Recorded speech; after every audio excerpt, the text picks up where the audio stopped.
Assalamualaikum warahmatullahi wabarakatuh. Selamat siang Ibu Sari Sitalaksmi MMGT PhD dan para dosen penguji lainnya. Perkenalkan saya Zakiyah Mawadda akan mempresentasikan tesis saya yang berjudul Pengaruh Emosional Labor Terhadap Burnout dengan Orientasi Tujuan Kinerja sebagai Variabel Pemoderasian. Studi pada karyawan frontliner PT Bank Negara Indonesia, Kantor Cabang Utama Universitas Gadjah Mada, Yogyakarta.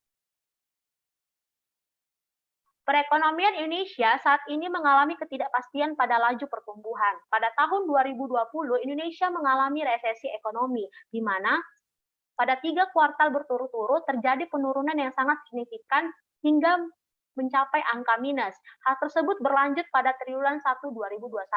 Namun, pada triwulan 2 2021 terjadi perbaikan ekonomi yang didorong oleh peningkatan kinerja ekspor, belanja fiskal, dan investasi non-bangunan. Ketidakpastian laju pertumbuhan perekonomian Indonesia disebabkan adanya tekanan pandemi COVID-19. COVID-19 pertama kali muncul di Wuhan, Cina pada Desember 2019 dan masuk ke Indonesia pertama kali pada tanggal 2 Maret 2020. Selain adanya pandemi COVID-19, revolusi industri 4.0 sudah menjadi tantangan bagi seluruh sektor perekonomian yang ada di Indonesia. Revolusi 4.0 merupakan suatu adopsi teknologi yang canggih dan berpotensi mendisrupsi, termasuk diantaranya digitalisasi dan kecerdasan buatan atau artificial intelligence. Kecerdasan buatan merupakan sebuah konsep dari mesin pintar yang memiliki kemampuan untuk mengolah suatu proses dan menjalankan tugas.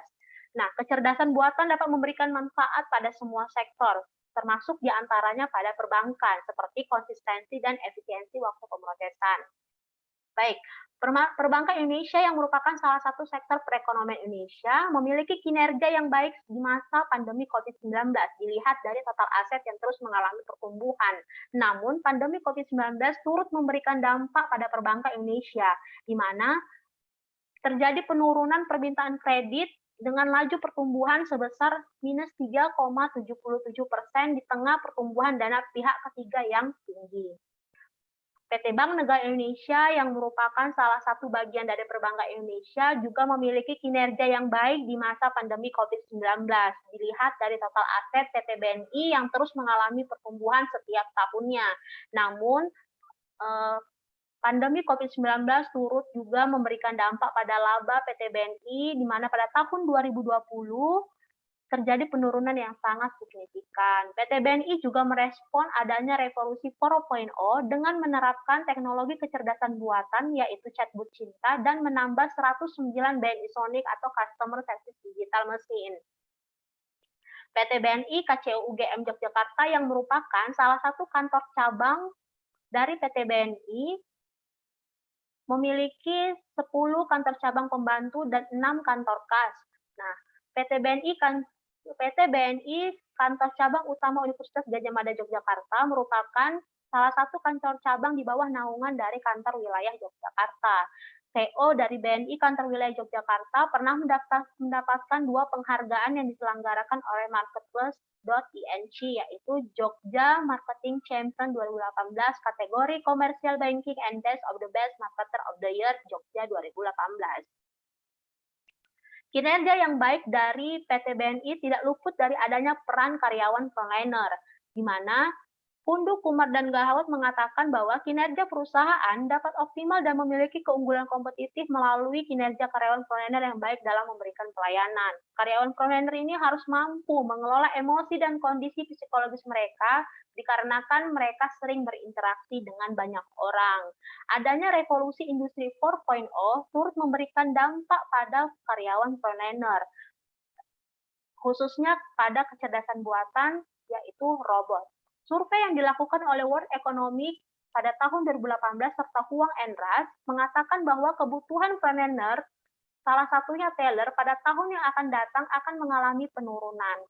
Pergantian frontliner oleh robot telah dibuktikan oleh Bank of Tokyo, di mana di Bank of Tokyo menggunakan robot untuk melayani permasalahan nasabah seperti pembukaan rekening bank hingga permasalahan nasabah yang kehilangan kartu kredit.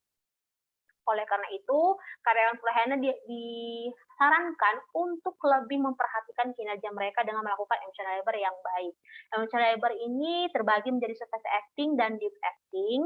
Surface acting ini terjadi ketika karyawan harus menyembunyikan perasaan mereka yang sebenarnya. Sedangkan deep acting yaitu ketika karyawan berupaya untuk merasakan emosi yang diinginkan oleh perusahaan dibandingkan mempertahankan emosi yang mereka rasakan. Nah, surface acting dapat menimbulkan burnout, sedangkan deep acting tidak dapat menimbulkan burnout. Burnout sendiri adalah sumber daya karyawan yang mengalami penipisan atau semakin sedikit, menurut konservasi teori sumber daya.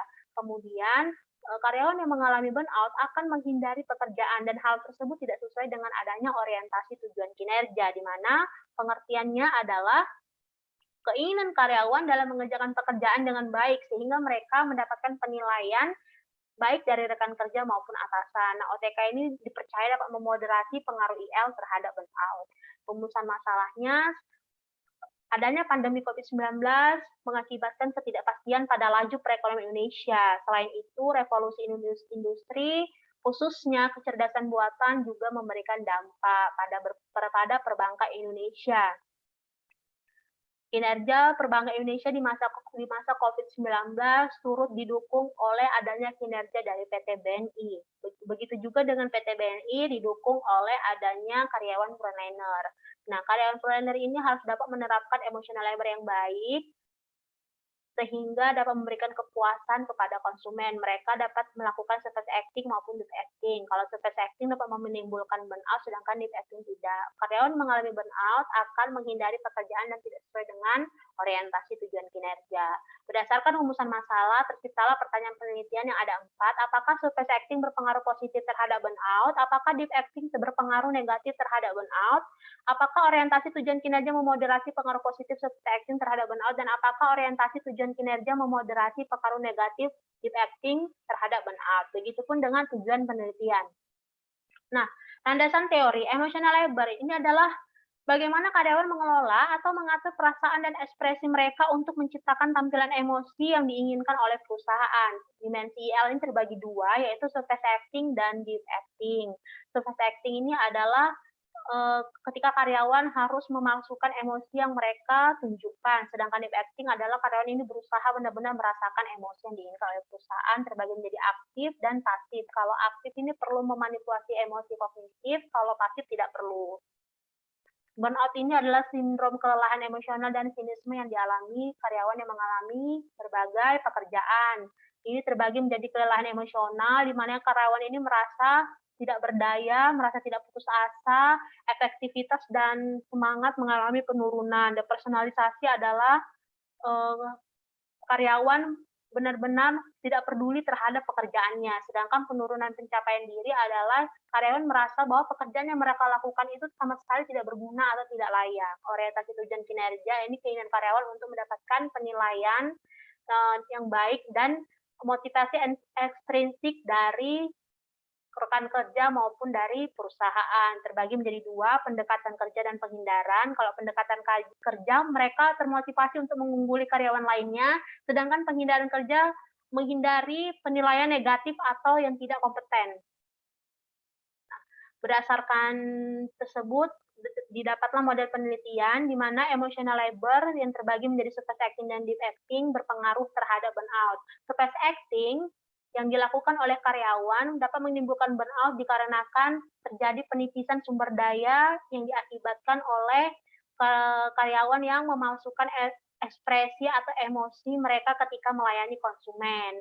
Nah, deep acting ini, karyawan ini benar-benar merasakan emosi yang diinginkan oleh perusahaan sehingga tidak menguras sumber daya yang mereka miliki dan akhirnya tidak menimbulkan burnout. Orientasi tujuan kinerja ini dipercaya memoderasi pengaruh emotional labor terhadap burnout. Jika orientasi tujuan kinerja ini tinggi, maka pengaruh surface acting terhadap burnout ini menurun. Sedangkan kalau OTK-nya tinggi, deep acting, pengaruh negatif deep acting terhadap burnout akan meningkat. Hal tersebut dikarenakan karyawan ini yang memiliki OTK tinggi menganggap bahwa jika mereka melakukan IL dengan baik, maka kriteria dari kinerja yang mereka lakukan itu dapat terpenuhi. Dan karyawan dengan OTK yang tinggi ini ingin dinilai kinerja mereka itu sangat baik. Oleh karena itu, mereka tidak menganggap bahwa melakukan surface acting ini adalah hal yang tidak harus dilakukan. Metode penelitian, populasi dan sampel ini karyawan foreigner sebanyak 112 orang yang bekerja di BNI KCU UGM Yogyakarta. Kemudian pengumpulan datanya dilakukan secara daring melalui Google Form selama 8 sampai 15 November 2021. Jumlah responden yang terkumpul 111, namun hanya 100 yang dapat diolah karena 11 tidak memenuhi syarat. Teknik pengambilan sampelnya ini adalah karyawan frontliner yang bekerja minimal 1 tahun, dikarenakan menurut pihak SDM BNI, karyawan yang bekerja minimal selama 1 tahun sudah memahami prosedur yang ada di perusahaan. Kemudian metode analisis datanya menggunakan 2, yaitu analisis regresi linear sederhana dan MRA. Berdasarkan hasil dari penelitian, karakteristik responden berdasarkan usia didominasi oleh di bawah 25 tahun. Kemudian untuk jenis kelaminnya didominasi oleh perempuan. Untuk karyawan yang lama bekerja karyawan didominasi oleh 1 sampai 3 tahun, dan pendidikan terakhirnya didominasi oleh karyawan yang bergelar sarjana. Kemudian hasil uji instrumen penelitian terbagi jadi uji validitas dan uji reliabilitas. Kalau uji validitasnya pada penelitian ini di atas 0,5, yang berarti setiap variabel itu valid dan layak untuk dianalisis. Kemudian untuk melihat setiap item pernyataan ini valid, bisa dilihat dari rotate komponen matriks surface acting. Surface acting, deep acting, burnout, dan orientasi tujuan kinerja. Ini memiliki nilai di atas 0,5. Untuk uji reliabilitas ini dilihat dari nilai Converge alpha, apakah di atas 0,6, dan setiap variabel pada penelitian ini di atas 0,6, yang artinya bahwa dapat dijadikan alat untuk mengukur uji statistik. Kemudian berdasarkan hasil statistik deskriptif, nilai rata yang paling tertinggi adalah SA dan OTK, sedangkan yang terendah adalah DA dan burnout. Untuk deviasi standar ini, yang paling rendah adalah DA dan OTK. Semakin rendah, maka variasi jawaban responden itu tidak terlalu berbeda, tidak terlalu bervariasi. Kemudian kalau koefisien korelasi ini menunjukkan tingkat keeratan antar variabel. Dalam hal ini DA dan SA itu memiliki koefisien relasi tertinggi, yang artinya mereka berkorelasi secara positif dan memiliki hubungan yang kuat. Berikut adalah rata setiap variabel, emotional labor, burnout, dan OTK. Kemudian hasil uji hipotesis. Hasil uji hipotesis 1, nilai signifikansi di bawah 0,5, yang berarti hipotesis 1 terdukung, dan koefisien determinasi menunjukkan 0,04% atau 4%, yang berarti variabel SA dapat menjelaskan burnout hanya sebesar 4%. Kalau uji hipotesis 2 tidak terdukung dikarenakan nilai signifikansi di atas 0,5. Begitu juga dengan hipotesis 3 dan hipotesis 4, nilai signifikansi di atas 0,5. Berikut adalah kesimpulan hasil uji hipotesis, di mana hipotesis 1 dan 2 terdukung, sedangkan hipotesis H3 dan H4 tidak terdukung.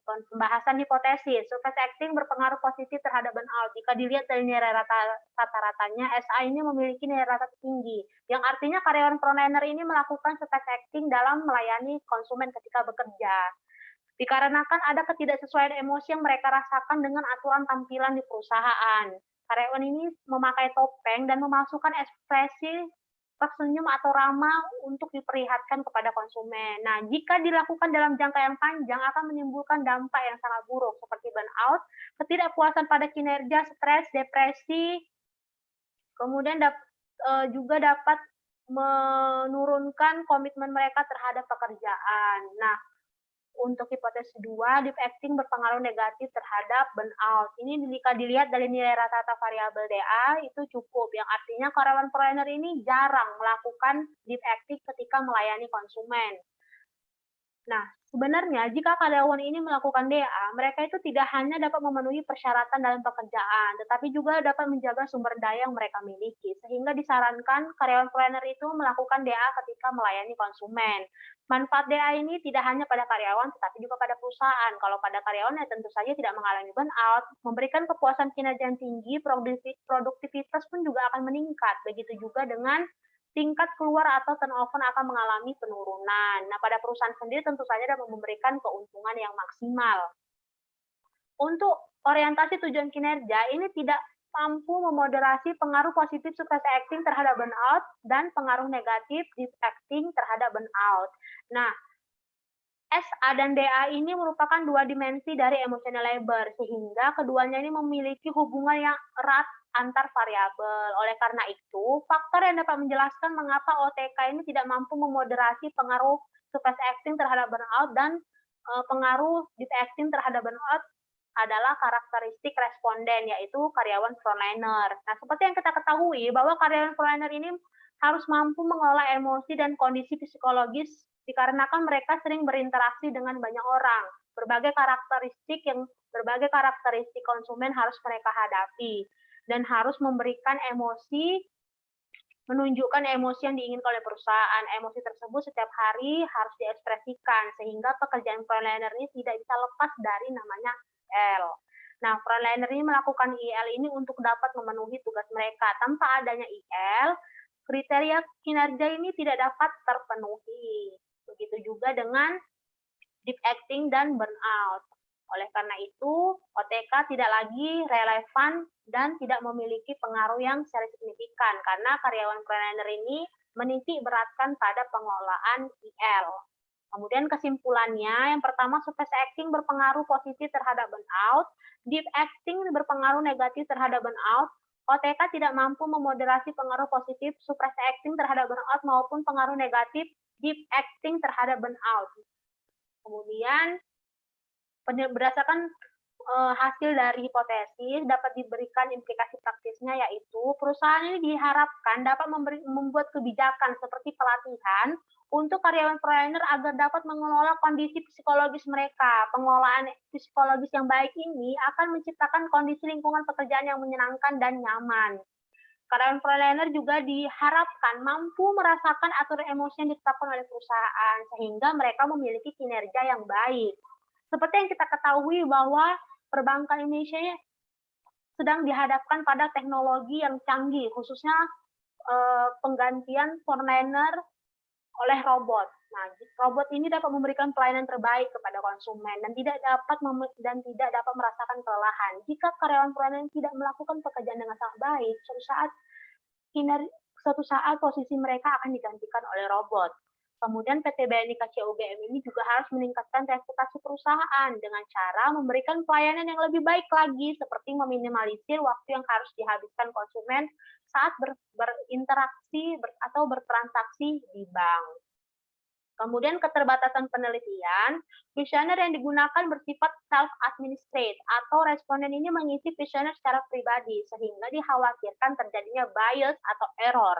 Kemudian kuesioner ini disebarkan di masa pandemi COVID-19 sehingga dikhawatirkan respon yang diberikan ini dipengaruhi oleh adanya psikis karyawan. Kemudian kuesioner ini dapat disebarkan hanya di kantor cabang utama dan beberapa kantor cabang pembantu yang sudah ditetapkan oleh perusahaan, sehingga peneliti ini mengalami keterbatasan responden.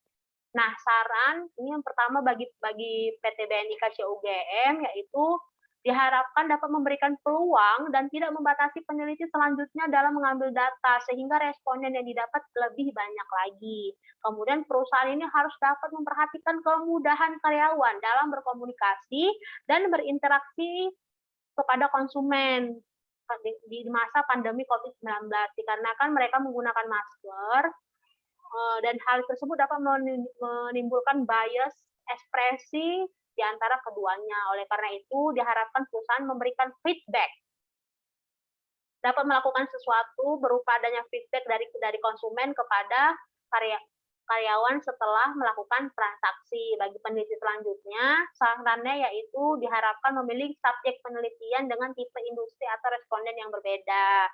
Kemudian penelitian selanjutnya, saat memberikan kuesioner di masa pandemi, harus melakukan sosialisasi terlebih dahulu nih kepada responden agar tidak terjadi kesalahpahaman. Demikianlah presentasi yang dapat saya sampaikan. Kurang dan lebihnya saya mohon maaf. Wabillahi taufiq wal hidayah. Wassalamualaikum warahmatullahi wabarakatuh.